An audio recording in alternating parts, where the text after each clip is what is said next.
یہ بات کافی پرانی ہے، بڑی انہونی لگے گی۔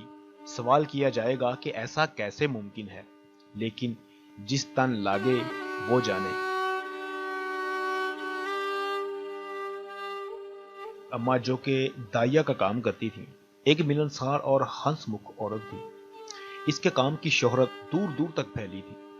دن کے وقت گھر کے کام اور چرخہ کاٹتی، رات کو نوافل پڑھتی تھی۔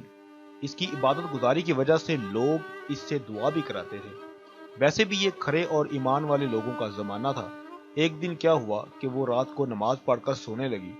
دروازے پر دستک ہوئی، دیکھا تو سامنے سفید کپڑوں میں ملبوس ایک شخص کھڑا تھا۔ وہ اندر آ گیا۔ دادی نے اسے بیٹھنے کو کہا تو وہ پریشان ہو کر بولا، اماں جی مہربانی فرمائیں، ذرا میرے گھر چلیں، میری گھر والی کو تکلیف ہے، آپ جلدی جلدی میرے ساتھ چلیں۔ دادی نے فوری تیاری پکڑ لی۔ کسی ہیلو ہجت کے بغیر وہ اس کے ساتھ چلی گئی۔ چلتے چلتے جب وہ لوگ کافی دور نکل آئے تو پہلے دادی حیران ہوئی کہ وہ اسے کہاں لے جا رہا ہے، پھر خود ہی سوچ لیا ہو سکتا ہے جنگل کے پار اس کا گھر ہو۔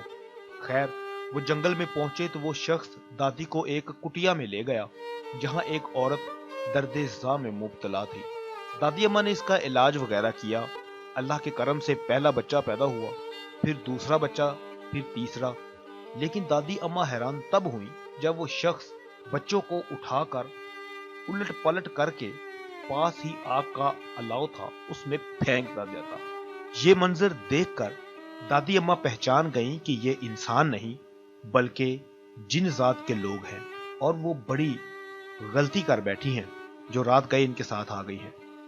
خیر اب وہ جن بھی پہچان گیا کہ بڑی اماں پریشان ہو گئی، کافی حوصلے دینے لگا، ڈرو نہیں، آپ نے ہم پر بڑا احسان کیا ہے جو ہم عمر بھر بھی نہیں اتار سکتے، مانگو جو مانگنا ہے۔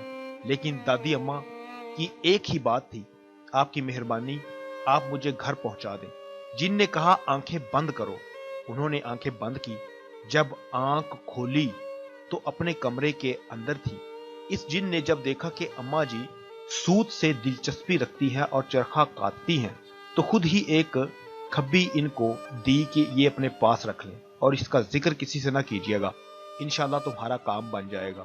وہ جب تک زندہ رہیں ان کے کمرے سے سود ختم نہ ہوتا تھا۔ لوگ اور خاص کر عورتیں بہت حیران ہو کر پوچھتی کہ بڑی اماں کیا بات ہے، آخر اتنا سود آپ کہاں سے لاتی ہیں؟ تو آخرکار ایک دن انہوں نے یہ کہانی انہیں سنا کر مطمئن کر دیا۔ یہ بالکل سچا واقعہ اور حقیقت ہے۔ پہلے والے لوگ سچے اور پرخلوص ایماندار تھے اور دوسروں کی خدمت کرنا اپنا فرض سمجھتے تھے، اس لیے مخلوق جنات بھی ان کے پاس آ جایا کرتی تھی۔ ہمارے YouTube چینل عامر نیوز کو ضرور سبسکرائب کریں اور اس کے ساتھ بیل آئیکن پر بھی ضرور کلک کریں تاکہ ہماری نئی آنے والی ویڈیوز آپ کو سب سے پہلے مل سکیں۔